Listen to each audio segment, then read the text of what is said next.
네, 지난번 이어서 다시 시작하도록 하겠습니다.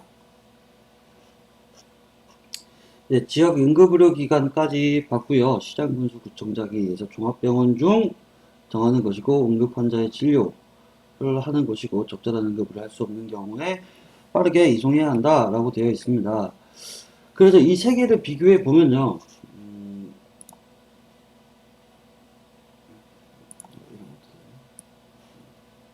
어, 권역응급의료센터, 지역응급의료센터, 지역응급의료기관 2020년도 6월 기준으로 권역응급의료센터는 38개, 지역응급의료센터는 125개, 지역응급의료기관은 239개소가 있고요. 법령으로 따지면은 응급의료에 관한 법률로 되어 있습니다. 아까 전에 보시면서도 조금 의아했던 것 중에 하나였던 게 아마 이거였을 거예요. 응급의료센터를 지정하는 것이 누구인가? 권역응급의료센터는 지정을 보건복지부 장관이 하고요. 지역응급의료센터는 시도지사가 합니다. 지역응급의료기관은 시장, 군수, 구청장이 하게 되어 있습니다. 어, 상위 등급일수록 지정권자가 점점 더 높아졌죠. 예. 그래서 지정권자도 다르다. 그리고 대상 같은 경우는 상급 종합병원 혹은 300병상이 초과하는 종합병원이 야만이 권역응급의료센터가 될 수 있고 지역응급의료센터는 종합병원 중에서 하도록 되어 있고 지역응급의료기관은 종합병원 그리고 시군병원 예를 들어서 무슨 시의료원 이런 병원이라고 생각하시면 될 것 같아요. 예, 그런 병원이 할 수 있습니다. 자, 각자의 역할을 보면은 권역응급의료센터는 중증응급 환자 중심의 진료를 하고 재난거점병원 그리고 종사자 교육 그리고 중증응급 환자의 최종 치료를 제공을 해야 합니다. 모든 전원을 수용을 해야 하고요. 지역응급의료센터는 환자 진료를 하고 만약에 능력이 초과하는 경우는 어서 응급의료센터로 이송해야 되고요.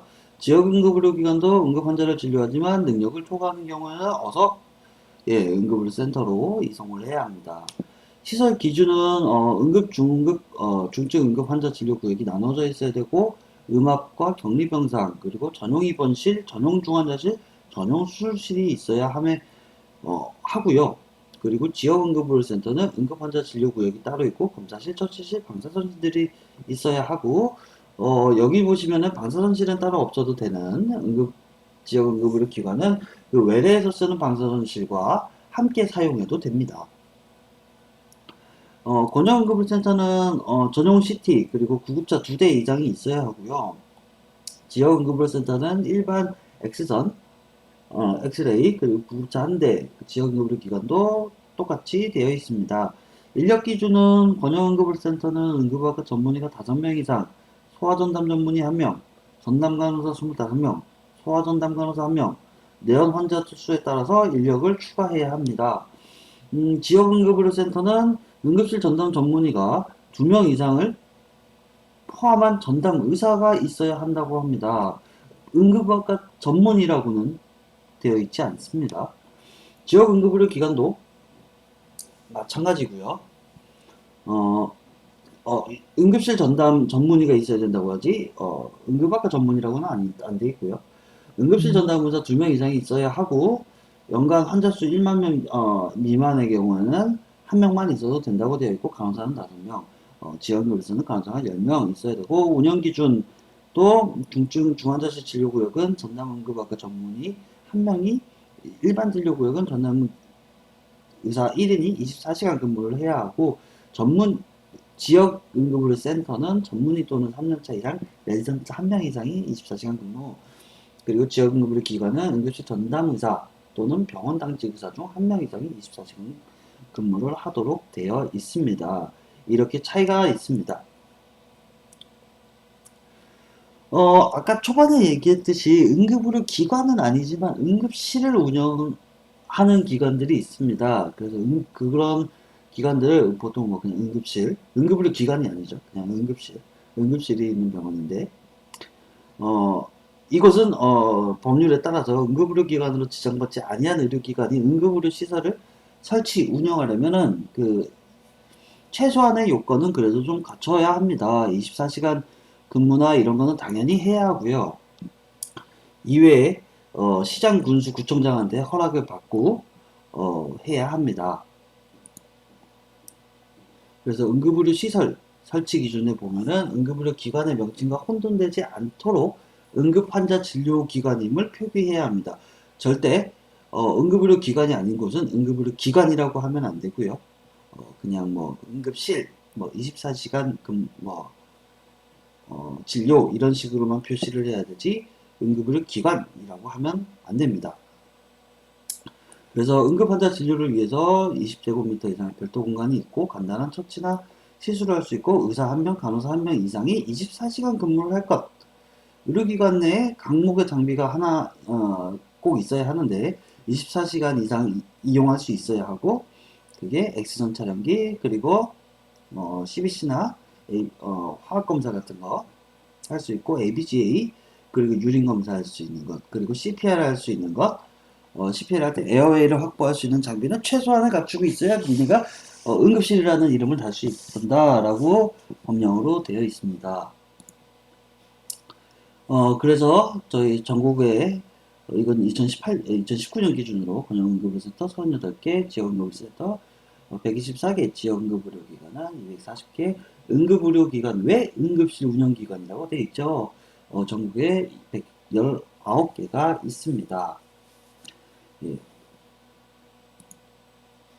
그래서 응급의료기관의 운영을 할 때는 응급 환자를 24시간 진료할 수 있도록 지정 기준에 따라서 시설 인력, 장비를 유지하고 운영을 하여야 합니다.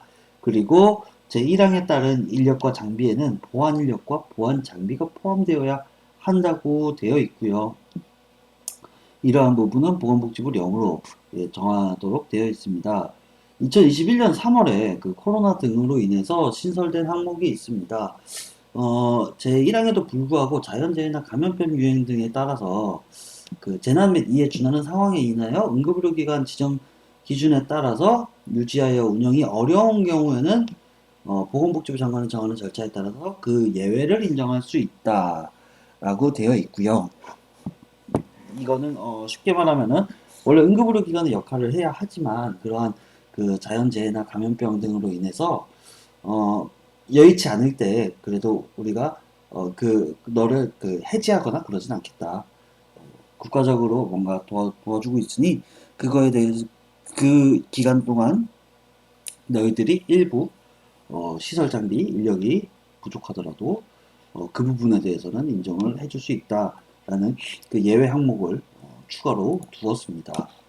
그리고 응급의료 기관 등에 대한 평가에는 다음과 같은 내용이 있습니다. 보건복지부 장관은 그 응급의료 기관 등에 대한 시설 장비 인력, 업무 내용, 그리고 결과 등에서 평가를 하는데 이거를 모든 응급의료 기관은 평가에 응하여야 합니다. 그리고 이 평가는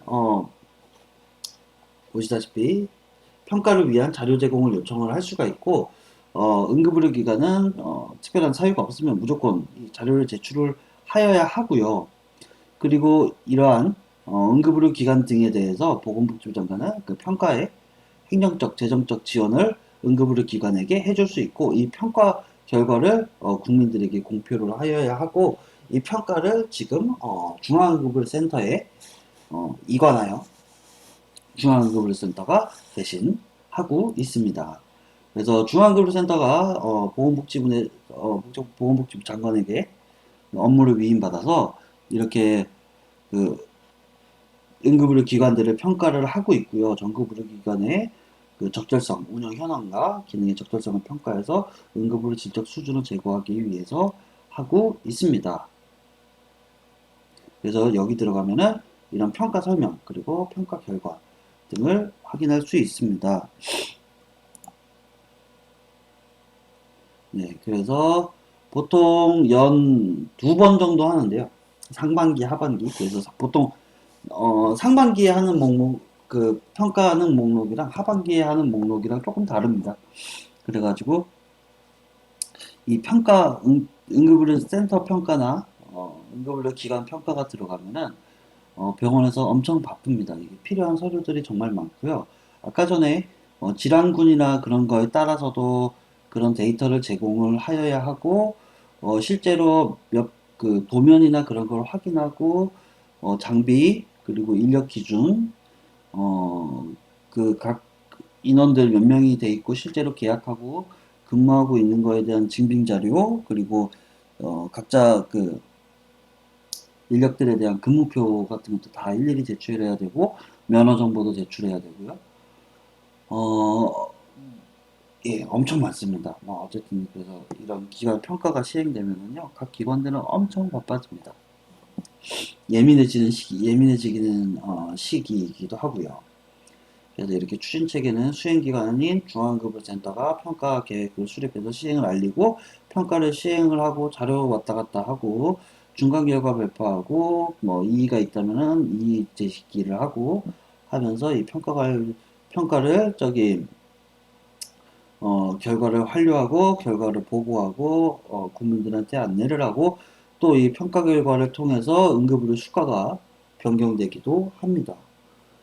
그래서 이런 것들을 하고 있고요. 평가 내용에는 안전성, 필수 항목에 6개가 있는데, 안정성, 효과성, 적시성, 공공성, 기능성, 환자 중심성이란 게 있고요. 적시성 같은 경우는 중증도에 따라서 시간에 적절한 의료를 제공하였는지 해가지고 환자를 보는 데까지 처음 응급 환자가 들어왔을 때 환자를 보는 데까지 몇 분이나 걸렸는가 등에 대해서도 평가 항목이 되어 있습니다.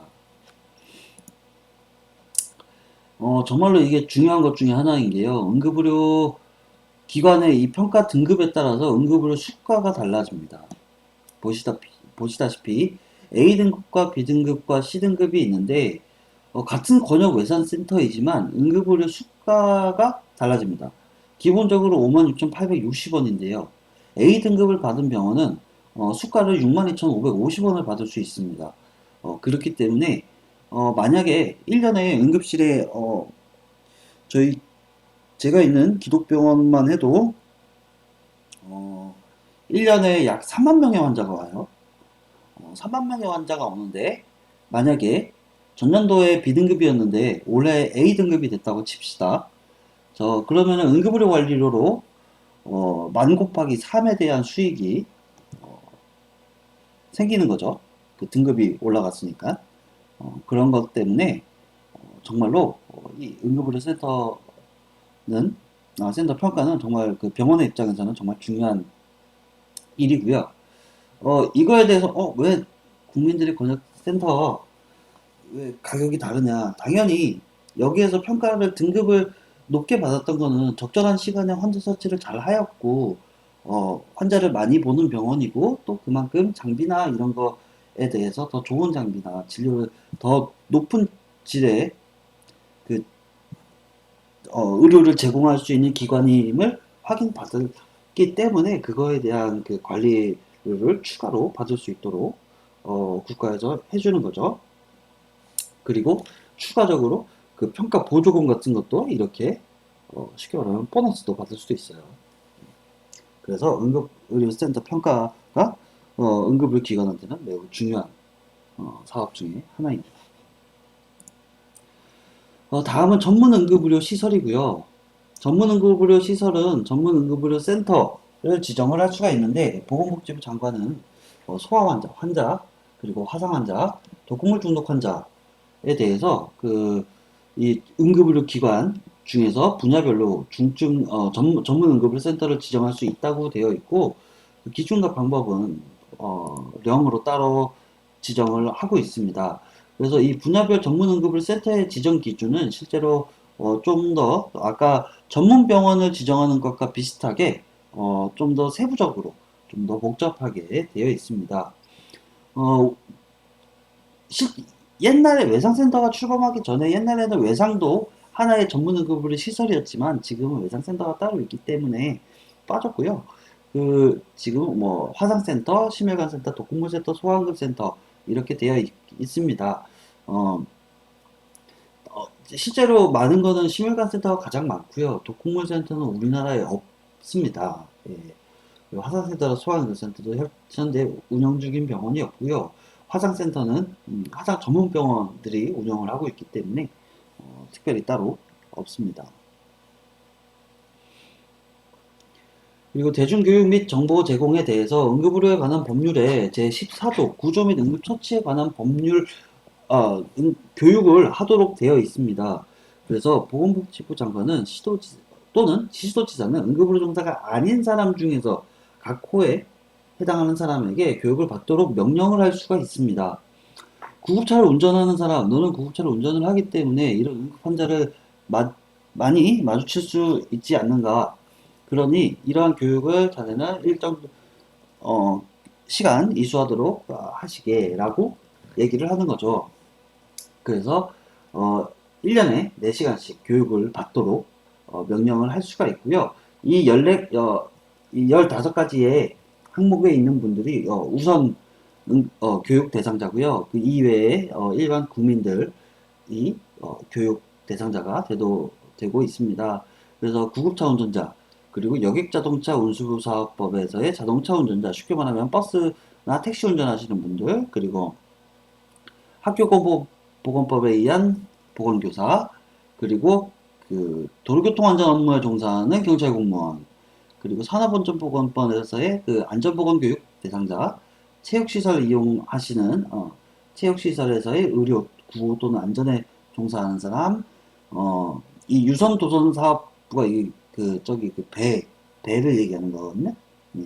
그래서 인명구조요원, 건강진흥법에서 의료구호 안전에 일하는 사람, 항공안전법에서의 의료구호 안전 업무를 하는 사람, 철도안전법에서의 종사하는 사람, 그리고 선원법, 배 타시는 분들 중에서 이렇게 조사하는 사람, 그리고 소방안전관리자 중에서, 그리고 체육진흥법의 체육지도사, 유아교육법, 유치원교사, 그리고 영유아, 어린이집 교사 분들은 1년에 몇 시간씩 이수하도록 되어 있습니다. 그래서 보통 이렇게 이론 2시간, 실습 2시간 해가지고 4시간씩 받도록 되어 있고요.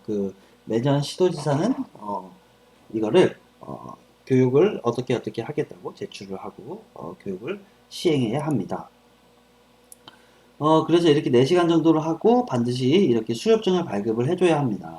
그래서 보통 1년에 4시간씩 교육을 하도록 되어 있고, 보통은 시도지사들이 외부 기관, 예를 들어서 권역응급의료센터나 혹은 대학기관, 뭐 예를 들어서 그 울산 지역에서 울산 시장님이 저기 춘해보건대 응급구조학과 교수님들한테 이거 예산을 주면서 저희 지역에서 뭐 2,000명 교육을 해주십시오. 뭐 이렇게 할 수도 있습니다. 이런 식으로 교육을 입안해서 할 수도 있고요. 그리고 학교보건법에서 대중교육 및 정보 제공을 위해서 2015년에 개정이 되었다고 하네요. 그래서 생활안전교육, 교통안전교육, 폭력예방 및 보호교육 등 하면서 재난안전교육 하면서 응급처치교육에서도 유치원일 때 2시간 이수를 해야 하고요. 학생들도 이 교육을 들어야 되는 거죠. 그리고 초등학교 때도 응급처치교육 2시간 들어야 되고, 중학교 때도 2시간, 고등학교 때도 2시간 필수로 이수하도록 되어 있고, 학기당 1회씩 하도록 되어 있다고 합니다. 이건 저도 2015년에 바뀐 걸 못 봤는데 이번에 알게 됐어요. 그래서 어쨌든 이런 대중교육 및 정보 제공을 하는 주체는 보건복지부, 시도, 지자체, 교육기관, 대학 조직사사, 한국응급처치교육원 이런 교육시설들도 있더라고요. 이런 것들이 하고 있다라는 걸 알고 있고요. 저는 실제로 이렇게 산에 가서 한 적도 있었습니다. 독일이나 오스트리아 같은 경우는 운전면허 취득할 때 심폐소생술을 필수로 교육을 이수를 하여야 하고요. 학교에서 심폐소생술 교육이 정규 교육 과정 중에 하나로 편성되어 있습니다. 노르웨이 같은 경우는 중학교 과정에 BLS가 들어가 있고요. 스웨덴은 83년도부터 심폐소생술 훈련 등록대를 해가지고 교육 못 들은 사람들 매년 해가지고 모두가 교육 받을 수 있도록 하고 있다고 합니다. 일본어는 학교교육법 해가지고 학급별로 학생들에게 교육을 하도록 되어 있고, 운전면허 취득 시에서도 심폐소생술을 또 필수사항으로 이수하도록 되어 있고요. 당시에 이거를 도입하고 나서 그 심장지 생존율이 7%까지 높아졌다는 연구 결과도 있었습니다. 예, 오늘은 이래서 구성 요소 중에서 이 세 가지를 살펴봤고요. 다음에는 이 항목들을 살펴보고자 합니다. 네, 그럼 이걸로 마치도록 하겠습니다. 감사합니다.